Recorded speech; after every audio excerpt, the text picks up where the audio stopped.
Hi, everybody. Hi, Ryan. How's it going? And Neil. Yeah, I think it's good, but we are going to wait for guys to show. Yeah. I don't have my laptop with me today, so I'm on my phone, and so I've turned the video off. Yeah, sure. But you really do sound good, so no problem in that. Hi, Andrew.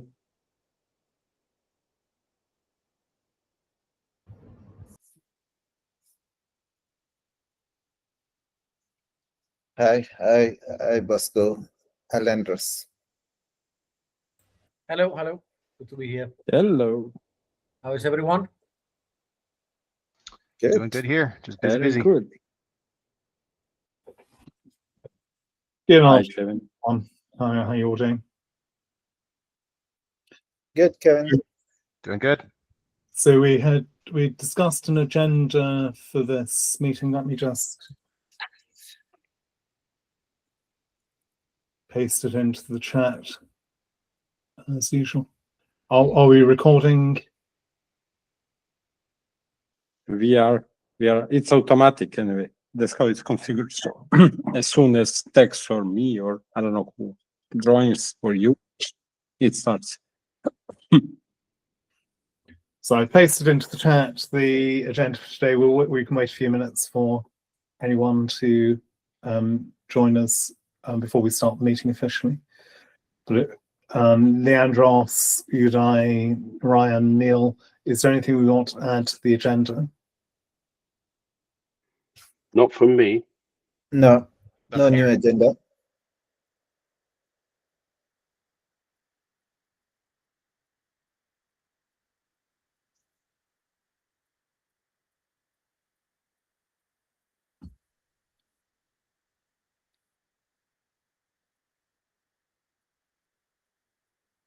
Hi, thanks.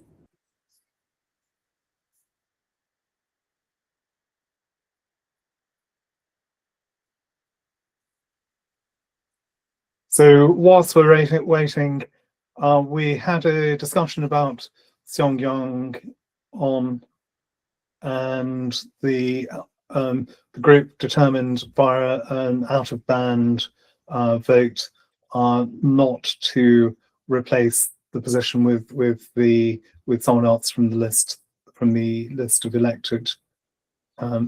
The previous election list. So this committee will operate on 9 members.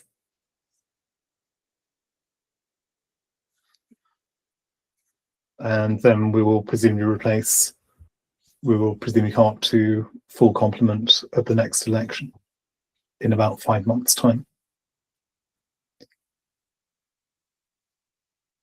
Hi, Tex. Yeah, just on that, a decision could be made that way to basically bring on a 6, but that throws off the election cycle. The 9 for right now would essentially carry through under the current terms for 1 year. So that can be discussed more in depth. I can explain that better asynchronously, but I just wanted to clarify on that detail. We should do our best not to be changing the number of candidates that we're accepting at each election cycle, because that throws off the balance. So right now we were at 5 and 5. So yes, that means we'd operate at 9 for a year under the current term guidelines. Again, if nothing were to change. Yes, that's a little unfortunate, but if we move to elect 6, then we do 6, and then we'd have to do 4 in the next cycle, which could cause an imbalance. So the 5 and 5 is a bit safer, typically, at least as I've seen it so far, but I'll let the committee have input that way.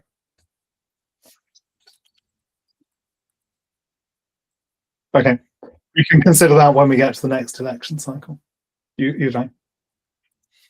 Yeah, just quick comment. I mean, I thought about this situation, and my view is it is okay. We don't know what happened in April. Maybe one more less. Member. So whatever the number of seats are vacant, the election happened for that. So standard, you define 5-5 split into cycle, but it does happen in these kind of situations. So there could be number of seats vacant more than 5. I think that's quite normal.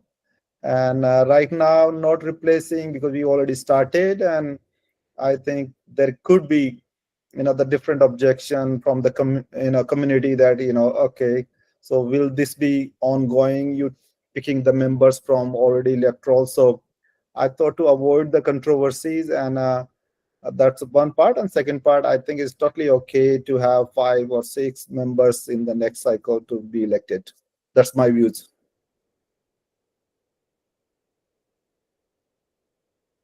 Thank you, Yuda.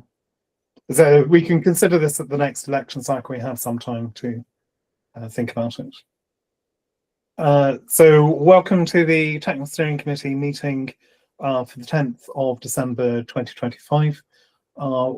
By my calculation, we are quorate. Do we have any apologies, Bosco? Do we have any apologies? From any voting members? No. Just Alex. Alex? Yeah, he said, yeah, you're right. Okay. He said that he's feeling sick a bit still. Yeah, so I have apologies from Alex Moser, but otherwise, by my calculation, all members are present. So we are quorate. Yes. Bossy, do you want to take the first item on the agenda, which was actions from the last meetings? Yeah, but basically you gave the actions anyway in the Slack, so you got kind of saved me some time. So it was text to resend the Slack invite to Leandros, and that's done, right?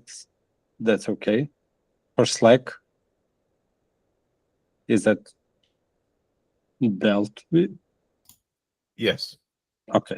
All good.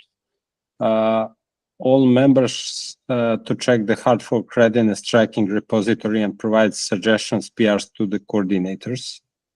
So did any of you have a look? I mean, it says all, but it really depends on the time that you have.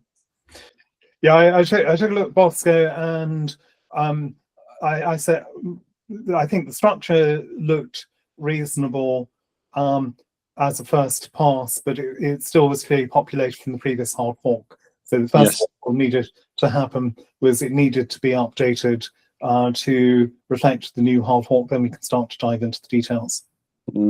Okay, so do you mean on the list of all those changes that are supposed to be in the new, as they're proposed to be in the new hard fork? So the tooling providers, that looked generally sensible to me. We need to possibly go back and see if anyone is missing. But the status referred to the Plomin hard fork and not to the upcoming hard fork, so it was misleading. So we need a new page that basically resets the status, the readiness status for each of those tools. So I started filling these details, but it's yet to be filled with additional ones. So yeah, I'm on it as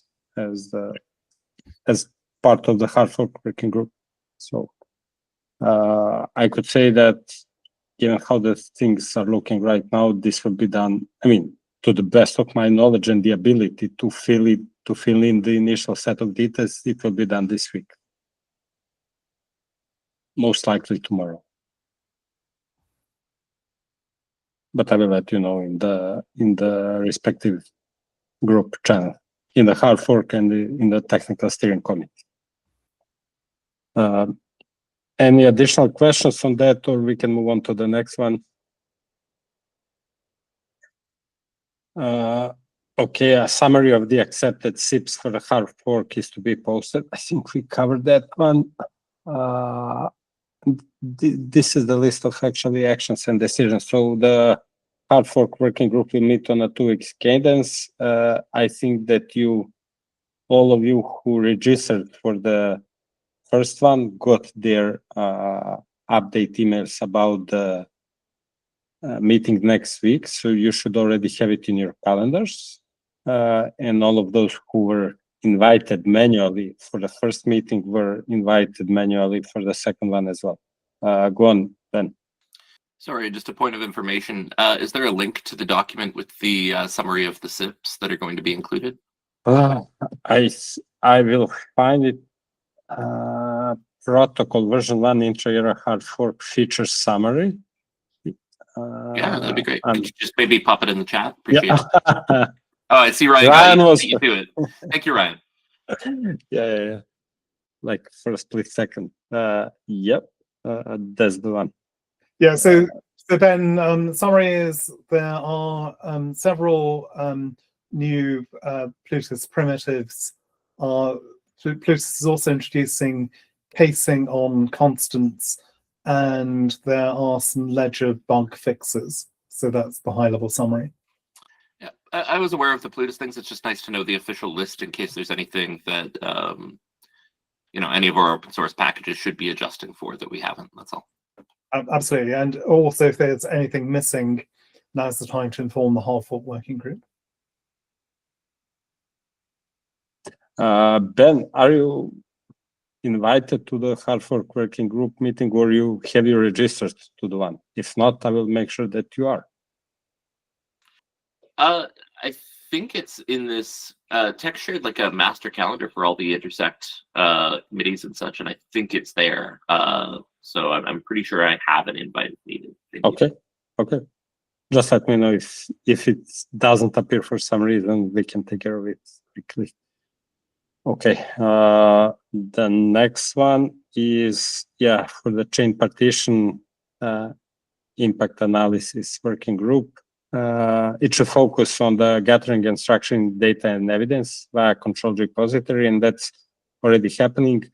Kevin did a great job with structuring the skeleton, suggesting a skeleton, and then a number of us on the meeting on Monday have different aspects of that raw materials assigned to the respective people, and it's already underway for many of them. And the details of it, we will know more of the details of it about what's provided so far, what's still missing later today when we have the second meeting of the working group this week.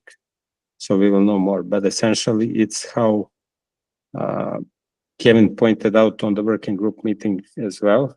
So this is about preliminary analysis, and the goal is really to have that done before the holiday break. So by the end of next week is what I would consider, Kevin. Right?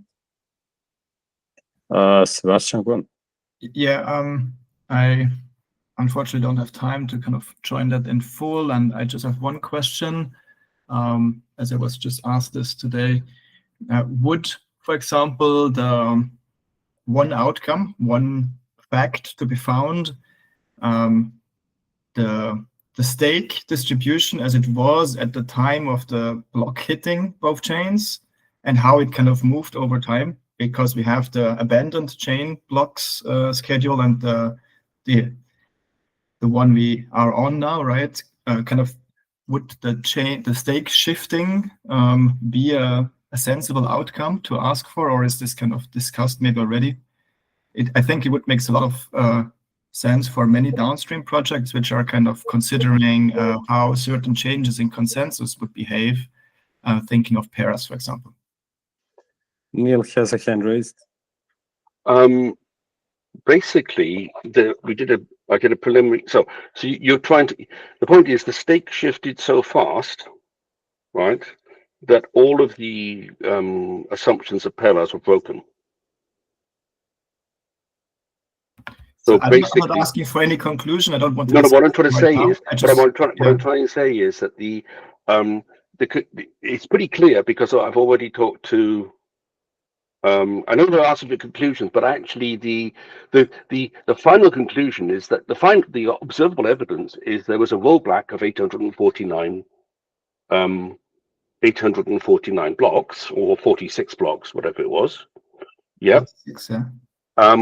And basically, anybody who was on the chain that got rolled back, their assumptions would have been broken.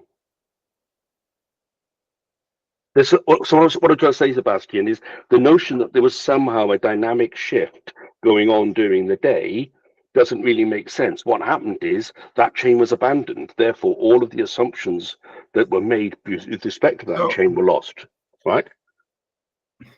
Let me then give an example, not asking for a conclusion, really just like for Peras, the question is, would have the chain selection exactly worked that way? Likely, or if there were no boosts, yes, of course it would have been the same, but maybe the question is, would there be a boost on the pick chain, right?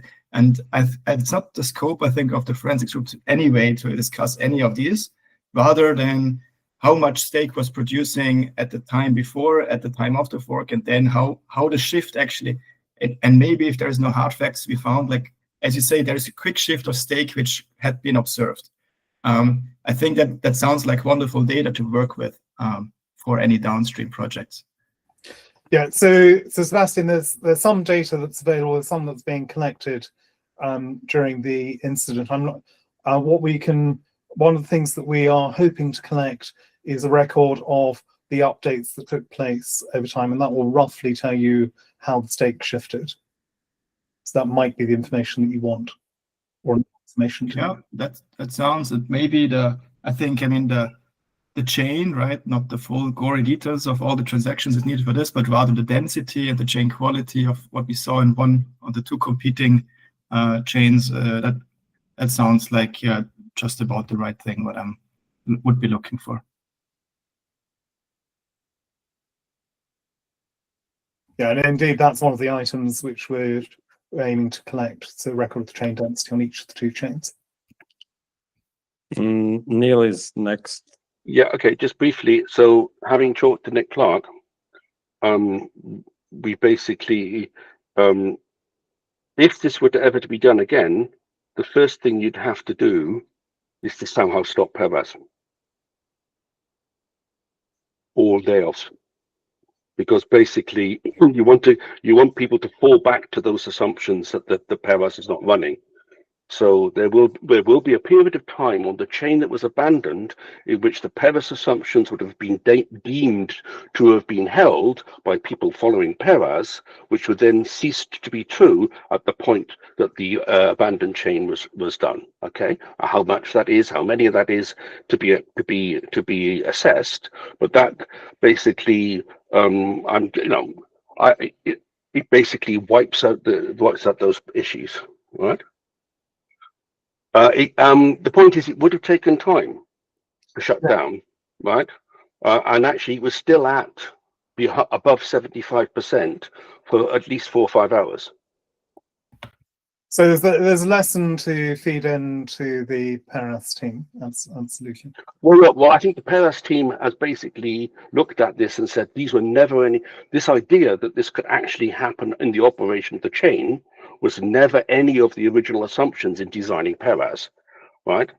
So so that's what I'm saying is that I think one should prepare oneself for the conclusion that it's basically you can't plan for this. You can't design a protocol because you don't get the feedback fast enough under these circumstances. You don't know what the future is going to hold. That's the problem, right? It was pootling along at 75% for ages, right? So it was building Peras blocks. It can't know the future. That's the problem. Anyway, I'll stop there. Yeah. So as Box is saying, the proposal is to produce a short factual report by the end of the year. We'll collate as much information as we have available and then pass it on for further analysis in the new year. Correct. If there are no other questions at the topic, I will move on for the next thing on the action items. So it was also on Tex and Christian to look into integrating and using the GitHub held file standard. So Tex, do you have any update on that, or you need to wait for another week? 2026 initiative. I believe we discussed that last week as well. Okay, Sebastian and Kevin to check with Xiang for the specific version of the Plutus core repository that will be used for node version 10.7 or release candidate 11. So is there any update from you guys, Kevin or Sebastian? I think Sebastian clarified that, right? I had a question asked yesterday during the day. I was not able to attend the release office hour. So during the day I was asking specifically whether the latest release, which is 155, would be the release candidate, and I got confirmation that there is more to be targeting the intra-era hard fork, so the release candidate will still be cut. When exactly, I'm not sure. Maybe the release office hours had more info, which I was not attending yesterday evening due to conflict.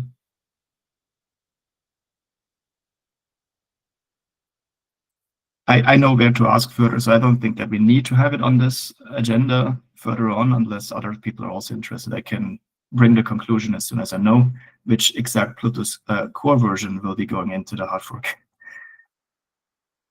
Okay. Hi, Christian. Okay, just a second. Okay, Kevin will draft the TSC operational budget proposal and report back next week, which you reported on, sharing information for the group discussion. So do we need to discuss anything beyond what you posted, Kevin? Yeah, I think we included a discussion in the session, Bosco, on that. So let's just take that later on in the meeting. Okay, sure. We have discussed at the beginning how to handle the TSC member vacancy. And you also said, what you also wrote as an action item is for me to take up the matter of TSC inclusion in 2026 budget with the budget committee, but I suppose we are going to cover that one later as well, correct? We can cover that with the operational budget discussion. Okay. Okay, nothing on the action items from last week left, other than what was on the action items list 2 weeks ago on me to create a paragraph for the official TSC response on the nested transactions. So Kevin and Neil can opine. I posted that in the respective Slack channel, and it's on you, Neil and Kevin, to opine and refine. Probably other people if you need to. So it's there. Yeah, so I think and you looked at that, right? You looked at the response. That's a question for Neil, right? No, it was a question for Ryan. I think Ryan said he looked at the response and was comfortable with it. This was for the nested transactions, right? I was speaking about that, yeah. So if Ryan needs to be, I will check whether he has the right access. I have also read the nested transactions document and I'm happy with it. Great. Basically, it's purely generated by AI. So, like, if you want to, yeah. But it's suitably vague and polite. I would have been much less polite, but that's fine. Right. Maybe that's it. That's the good part of AI, is it makes me more polite, in one sense. But it seemed to capture the basic points that we said. Now he can disagree with those points, but actually I think it does come down to a product issue of how you want to package it, etc. Ryan, so I think it's fine. Ryan, you have the right access, editor access. So if you want to opine something or just say whether it's good or not, feel free. So we can then wrap it up. And then what will be the next step, Kevin? After we wrap it up, so what should happen next is to send that. We need to respond to the person who raised the question, Bosco. Yeah, but what is the channel? Where was that question raised? Oh, we will do that. Yeah, it was raised. It's originally raised to me via email. I can pass on the email address. Okay. Okay, and we need to then respond on the behalf of the TSC committee, not on from any of us personally. Is there any way of? But you can log it within the Intersect Okay. knowledge base. Okay. And minutes, of course. Okay, sure. What else on the agenda? Sorry, switching between the channels. Okay, chain partition incident. I mean, partition impact analysis working group is the official term, official title. So I think you already gave that update. Yes, I think we can skip that, Bosco. Yes, Cardano node update, Kevin and Sebastian. Yeah, so Sebastian's given a bit of an update about the Plutus version. The summary from the release meeting yesterday was that Node 10.6 is being prepared. There was an issue with LMDB that needed to be fixed. The consensus team believe they found that issue. They'll be rolling that out in the new version of 10.6. And there are also some other patches coming there. So expect a 10.6, a new 10.6 release very shortly. 10.7 is in preparation. This is going to have the Plutus code. They still have some work to do there, Sebastian, mostly on cost modeling. So I'm not expecting it to be ready before next week at the very earliest, and it will then need full integration. So in all probability, we won't get to a mainnet release by the end of 25, but it may be in a position where it can be rolled out to dedicated test nets this year. Uday, you had your hand raised. I'm sorry I spoke over you. Do you want to come back to you?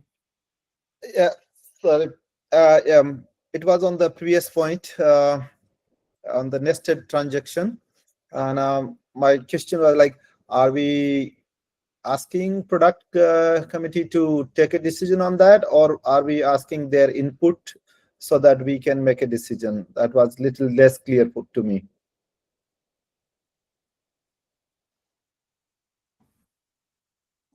Bosco, what did the response say? The thing is, it's only a recommendation. So the way I understand this is that it's not TSC decision. The TSC can recommend, but the product should decide. So we are not taking, I mean, TSC is not taking a decision or making a decision. Yeah, in my view, it would have been other way around, but yeah, I still learning about how these committees functions, right? So I'm new, and so I can be totally wrong, but generally I would possibly expect that product committee, they can justify that they need these functions or not, but eventually it is a technical decision, and possibly the technical committee should decide how to move on. But product committee or open source committee, their input could be very important to me. I think that was a valuable feedback. Okay, I saw your comment, Ryan, so it feels good, right? Looks good. It may be, okay. I'll take a look at it later. What is next? So we have a TSC operational budget as a topic, and then also 2030 vision and 2026 budget and TSC role in it. Also both from Kevin.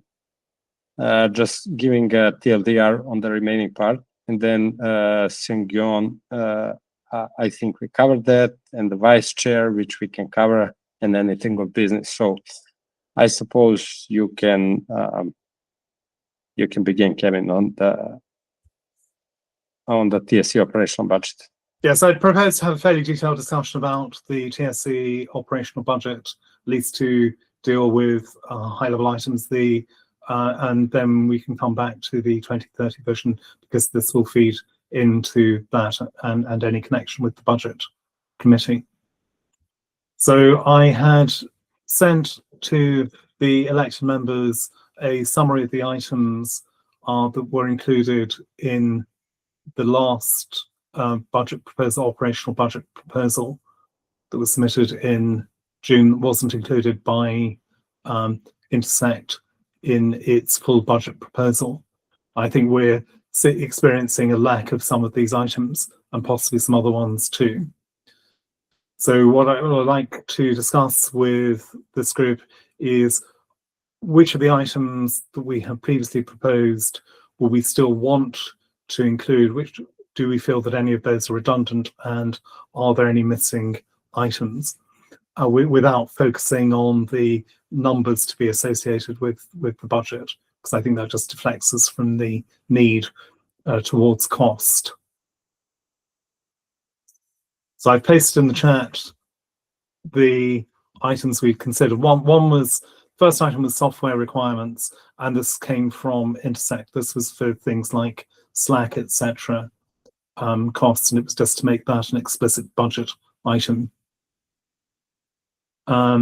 Second thing we discussed was quarterly one-day workshops, in-person workshops, coinciding with events like the Cardano Summit Rare Evo, for example. So getting the TSC together in person, but opening up to the community, so having an open meeting with the community, and as I said, trying to coincide those with events that are well attended by community members.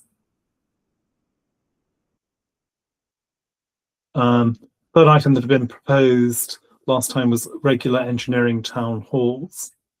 So the idea here was for the TSC to have open, probably online rather than physical meetings with community members on a regular basis. And we sort of did that with the AMA Bosco. So that was that kind of thing. But a proposal was to do this on a more regular basis so we could get better communication with the community. Coordination of technical workshops. So some technical workshops are happening at the moment. These are largely being budgeted by sub-projects, so funded projects like the Node Diversity Workshop, for example. And the original proposal was for the TSC to be coordinating some of these workshops to make sure they happened and were open to the public. And then we had a number of items under the heading of community support reimbursement. So basically reimbursing volunteers for involvement in things like the Security Council, the Parameter Committee. I added in SIP editors. I know that's a topic that's quite hot at the moment. We had the proposal triage group, which might be adapted to reviewing, providing technical input on proposals or budget lines. Milestone reviewing was originally to provide technical feedback on projects as they were being executed. There's a definite absence of that in the current process, but if it's going to be done, it needs to be funded. So milestones reviews we've covered. Technical communications to the community. So how do we make sure the community is advised of technical developments? How to explain what's happening within the ecosystem? So the proposal there, I think, was to have a dedicated person to do that. And the final item we had was part-time meeting organizer to organize the workshops and face-to-face meetings. That was a relatively small item in the original budget. So I'm going to open it to the floor for discussion. So before putting a lot of effort into writing a proposal, first question is, does it make sense for us to put in a proposal on these lines, what items are these the items that should be included? Do we want to vary some of those? And what kind of time period should we be aiming for? Because originally this was supposed to run from June to June. It might make sense for 12 months, for 12 months from January, February, for example, or it might make sense simply to run a budget up to June or whenever the current budget cycle finishes, and then to coincide with the next intersect budget cycle. So opening this up to the floor. Sebastian. Yeah, I'll just leave a few comments. Thanks for collecting it. I very much agree in having physical workshops or locations, co-locations to Summit. I think that's a good thing to have the ability to do that. I was running the Node Diversity Workshop in April, which was sponsored by IO. Then there was one by Amaru in September. Both were good and great successes. But I think it's a good idea that these do not need to come from these kind of big projects, but can also be coming from Intersect through the TSC. I think that is a good idea in principle. It is a hell of a lot of work to organize. So I spent, I guess, a couple of weeks, or on and off, of course, but it is quite a lot of work to kind of organize something like that. So budget alone will probably not suffice. We need to have somebody doing the work actually, maybe offset by the cost. But in general, I appreciate that idea. There's a bit of redundancy, I think, in the bullets. So there's, quarterly workshop, open workshop, coordination of technical workshops. These are kind of very similar sounding, but I think the general idea is sound in my opinion, and appreciate it. And thanks for bringing up the SIP editors, which is it's the most important process, I believe, in the Cardano ecosystem to garner acceptance on how Cardano should evolve going forward, and having that sustained, possibly also through a budget from the TSC of Intersect. I think that makes a lot of sense. I heard that, or Alexander Moser reported, by the way, that one of the SIP editors, which was, she's actually doing the most of the heavy lifting right now on all the organizational moderation actually on the SIP editor front, has been, I think, seeking for different ways of getting their work funded, not through Catalyst. It's now paid by the CF for, I guess, for Q1 26 or until, I think, end of March. I would be very pleased if we can actually carve out some money to actually support this open process in the community of whoever is the most eligible to receive the funds as editor. I'm not sure about the governance there really, but having a bit of a budget is, I think, a good idea for that aspect. Solid collection. Thanks, Kevin, maybe, if you wanted to say so. Thanks is first, and Kevin the second. Hello. So I don't know that I got a chance to bring this to committee. I feel like I did, but maybe some of the new entrants may have missed this here. I'd heard something as Kevin was going through on the outreach or connection to the community. So I did want to stress or remind that this particular meeting is open to the public, right? So the community can come in here to get an understanding of what's going on, or even pose a question if need be.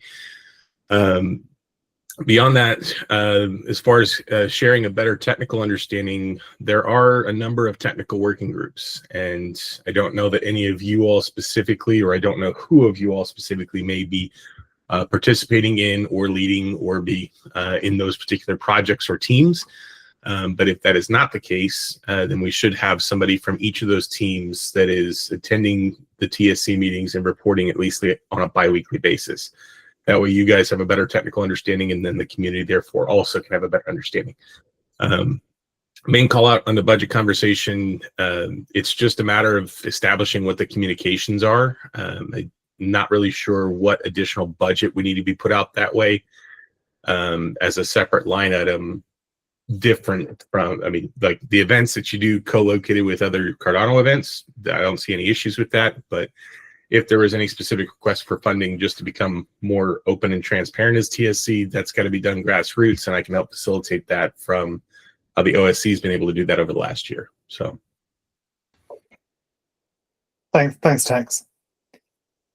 So I was going to respond to what Sebastian said. So I absolutely agree with you that organising workshops, no diversity is a good one, but there are other workshops that projects have organised too. Paras Laos obviously is having ongoing workshops. So the various things that are happening that need participation, that's great.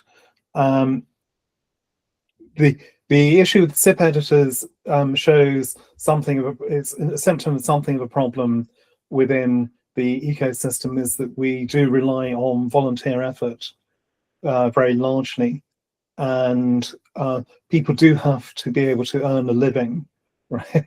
So continuing to rely on volunteers to provide critical functions within the ecosystem isn't something which is long-term sustainable. You can do it to some extent, but as we've discovered with the Constitutional Committee, things that need a lot of deliberation, need a lot of input, take a lot of time, ultimately can't be funded on a non-professional basis.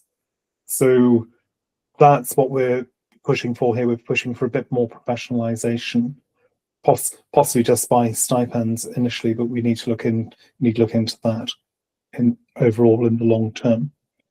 And coming back to what Tex was saying, indeed these meetings are open, but of course what we're doing in these meetings is to focus on day-to-day business, rather than, for example, summarizing major technical issues for the community benefit. So that was what the technical town halls were about, and obviously what we can't do in these meetings is to go into depth on a particular issue. We don't have the time to do that. We can only skim the surface on any individual topic during these meetings. So these other meetings will be there to provide an interface to the public and to answer questions about what was going on a day-to-day basis. We do need to consider whether that fits into what we want to do in 2026, which is why I was raising. I've just summarised what we proposed last year, and we might feel that we don't want to be doing all of these things.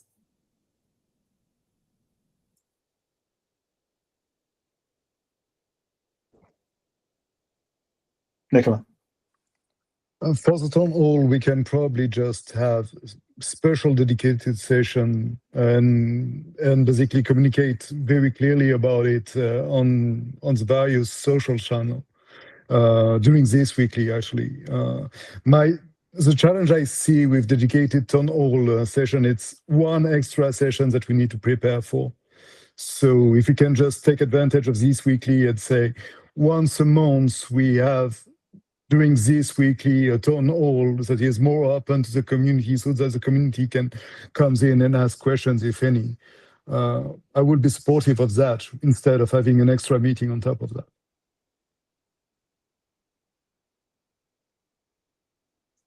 Okay. Yep. Good point. Yuda.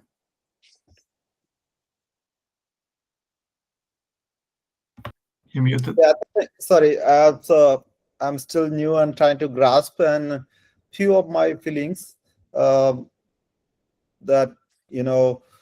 I think our scope look like we are limiting ourselves in TSC scope. To me, is this committee could be the most important, most critical committee of the Cardano, and we should be driving more items related to core infrastructures, performance, security aspects more. I like one item is very core already. I find it's very interesting, like about the parameter committee. I think parameter related working group comes under here. I think we have some of the security related initiative, but I think we should be looking at more on performance and the next phase of the Cardano in the technically how it's going to evolve, right? And if I may add, like recently we have seen one of the treasury action from the founding entities want to change the way the Cardano working technically, asking for big budget, right? And we are all, most of us possibly happy and supporting it. But to me, those are the kind of the major things that TSE should be proposing or thinking, in addition to evaluating different inputs and feedback and proposals. So in other words, what I'm trying to say that our scope should be measure bigger, and that directly relate to the budget. Some of you mentioned, yes, people need to be compensated and all kind of the things comes definitely outcome out of that. But first, I think we need to be clear the scope, or we need to widen the scope.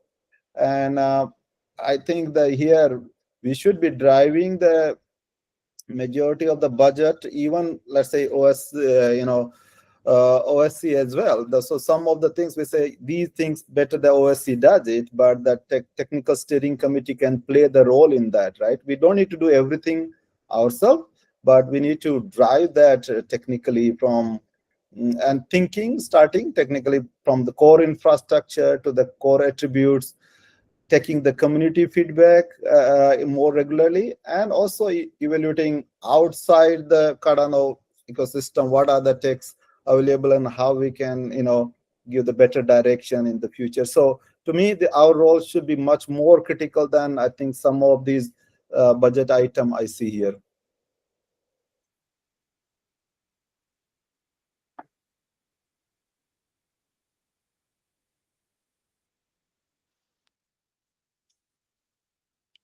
Anybody else wants to jump in? Well, Neil's posted a comment in the chat. Do you want to respond? Yeah. I'm just saying, I'd love the world to be that way, Udai, right? Unfortunately, that is precisely what we got shot down in flames for doing, and people lost their jobs and their companies got excluded from the whole ecosystem for trying to do. So basically, we're in a position where we basically, that's the position we're in, right? And it does, unfortunately, it does seem that that's not improving, because people are now making budgets excluding everything, not even talking to us, right? So I absolutely agree.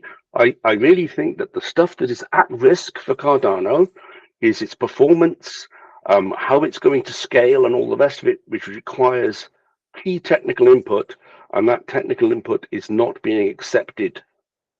Basically, it is basically the vendors are driving it, not the community.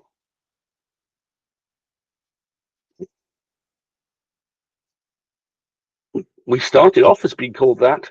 Intersect might want to change our, change our name, but that's up to them. Oh, it looks like the right people got elected, though. Oh, yeah, you know how to stroke. Well done, mate. Yes, I agree.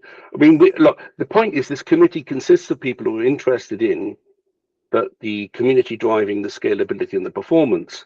The problem is it needs resources, and those resources, when we try to go for them, we get shot in flames. Oh, that has been the past, at least. Sebastian?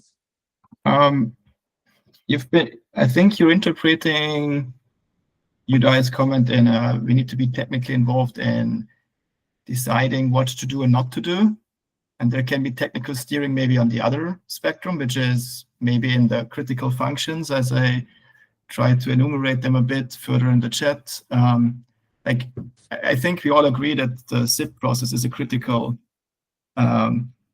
process to have good technical conversations on what should change and how and what not and why not in Cardano, which seems to have general acceptance. And I think that is something we should embrace. For example, as one of these processes, coordinating hard forks, not deciding the scope on it, improving on making this a bit more open, and a decision making done by the community on what goes into hard fork in a wider scope is probably the next best important thing we can and should be doing, and leaning in towards more. And there are similar things like the parameter setting. If there is a request to change parameters, it's kind of, it's not strictly hard fork coordination, right? So it's kind of a similar venue. And then there is, of course, anything which otherwise maybe nobody picks up, which is kind of security, triaging and vulnerable, like responsible disclosure of vulnerabilities and kind of helping navigation there is all things we can do without interfering with kind of what should get funded and what not. And that's, for example, I think we're discussing Remit now again, but that's my take on where I believe is our best bet and most important contribution could be. You just to say, Sebastian, you sort of made my point. The things that they don't worry about, like security, right? Okay. The whole point is the integrity of Cardano is around its ability to maintain its security, and that relates to it having sufficient performance. And I do not see the vendors paying lip service to that, or even understanding that. The understanding the criticality of that as part of their things, and no one has oversight or control or measurement of it, even because no one, I'm just saying, I actually see the Cardano community has been, but what the vendors have done is putting the long-term viability of Cardano at risk. That's the way I'm feeling at this moment in time. Okay.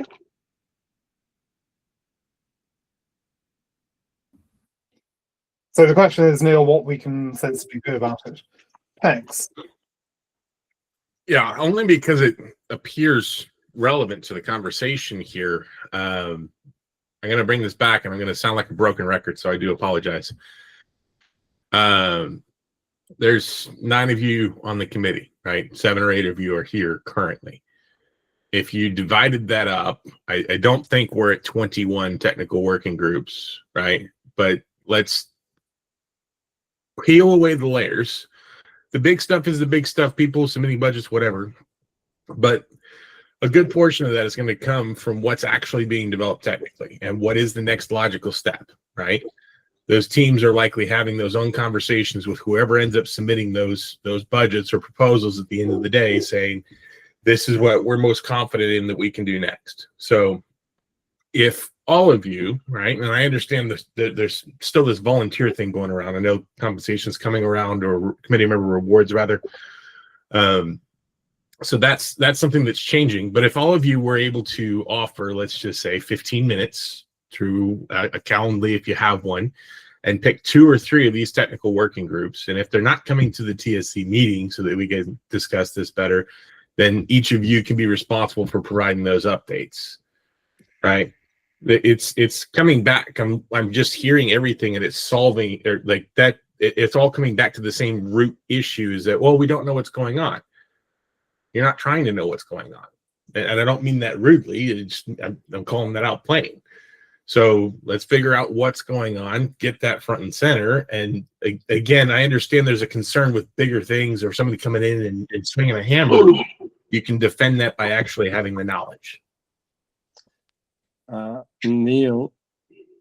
So tech. Basically, I attend this meeting, the priorities committee, the network steering group, and I talk to people about actually I keep a lot because of the maths I do. I talk to people in the modeling group a lot. Even with all that input and bringing it to here, actually we still don't have any power. Right, so I actually think tech that it is basically, I don't think we have that. We don't have. I'm just saying we can do all of that, and I still don't think we'd be able to start to address what you guys said. Start to address the issues. Okay, I actually okay. I'm trying not to be like somebody who's tooting my own horn to such a point where it's silly, right? My point is that I'm coming to you all from the perspective of a facilitator, right? One of the things that I actually have been and have been a significant part of on the back end, something that I'm committing my time to more than what my scheduled hours are, is supporting the open source committee. And if I absolutely had to, I would continue to do so for the technical steering committee. And not just because the open source committee relies upon the technical steering committee in some capacities.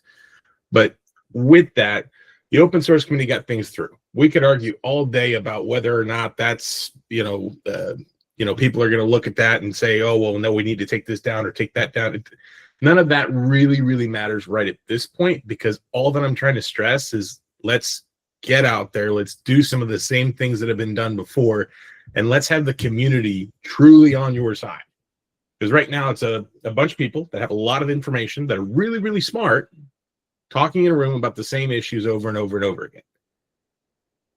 Get the community in here, get the community to go and review what your stuff is. It's free to put out a report that says, here's my view of what happened in the technical steering committee. Here's my view of what we talked about, this development, all these projects. Go on a space, go on a whatever. Get the community coming to come and just meet you where you are. And when they're behind you and they're working with you, that's going to overpower anything else that comes in. There's proof in the pudding for that. We have, thank you guys. We have 5 more minutes for this meeting. So we either continue the discussion on the 2030 vision, or we leave it for next week, and then maybe to touch topic on the vice chair. I don't know. Udai. If I pronounce that well, sorry, but I'm trying. That's correct. It's all correct. Very quick comment. Very quick. I think Tex is right. With the Christian being there in open source committee did great job, and they got some budget through, right? So now they're able to do quite few things through there, right? I think we also need to pull through this bit bigger thinking and propose it.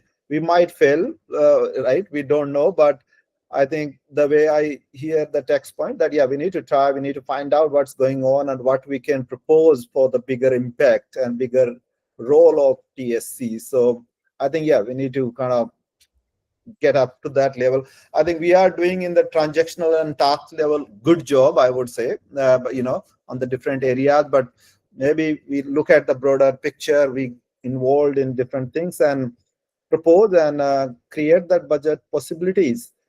We never know. We may be shot down again, but I would like to give it a try. Thank you, Udai. So, conscious of the time, I just want to have one comment, just a clarification comment. The budget thing which was shot down was not that the TSC has an own budget to do TSC stuff. It was more about the remit of the TSC being involved on the bigger intersect treasury budget proposal process in steering that in a technical sound direction. That's what I believe was the intention last year. I think I was not there fully. Kevin was around, Neil was around. That's why he could tell more about it. And just to not confuse that with the budget we're kind of setting here, it's a different thing. It sounded like you might be interpreting Neil's comment about trying to do the budgeting and influencing the budget to the thing we discussed before, which is what are the activities we need to have budgeted for in the TSC committee. Yeah, so this is purely about operational budget, doing things within the TSC. So what is within what is needed to fund the TSC and its capabilities effectively. Duncan. Yeah, just to follow up on that, as I understand it, the reason that the TSC ended up with no operational budget was because it was all bundled up with the bigger issue which got shot down, and it wasn't indeed an objection about an operational budget per se. It was all just part of one bundle. So yeah, it's worth having another go at trying to get something along those lines. Yeah, and some of this is absolutely about providing input that people need to do technical evaluation at various points, Duncan. So that we need to discuss. Great. Shall we aim to wrap this up? I'll just quickly cover off the 2030 vision. So the product committee is they're proposing now to put on chain a proposal that covers essentially the aims and objectives, but not the detail for the 2030 vision. And what I think we need to do is we need to work with them to refine that, to make sure that what's being proposed is technically sound, but also very importantly to peel off from that 2030 vision a sensible 2026 roadmap that people can then work towards in the next year. So I see us as providing valuable input, working with the product committee on that. Happy to set up a joint session with them to discuss that if people here want to do that. So it could be half of a meeting, one of these meetings, or it could be an out-of-band meeting with the product committee. And the only other item that we have is the vice chair.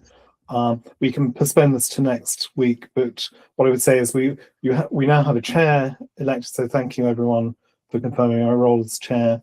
But it'd be great if there was a vice chair as well.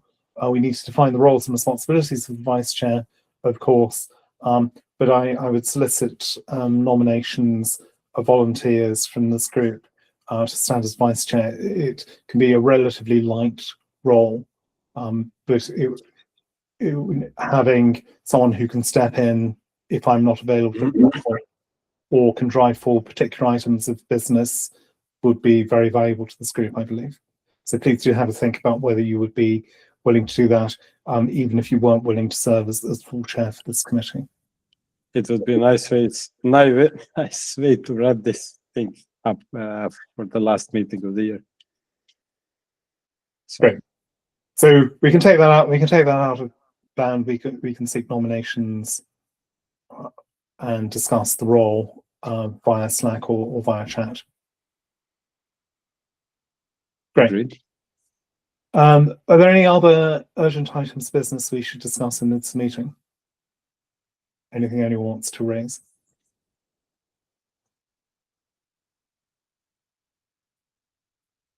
Great. Yeah. Nothing in Jay. that. Yeah, so I know you've shared your opinion with the product committee, Ryan. Yeah, we're going to do absolutely everything really well. That's the danger when you're given something that doesn't have technical restrictions. You can promise to do everything. When you're not given technical restrictions or budget constraints. So I think it's good to have the goals, but obviously one of the things that we can provide is input that says, well, you can't have your cake and eat it. You need to prioritize one way or the other.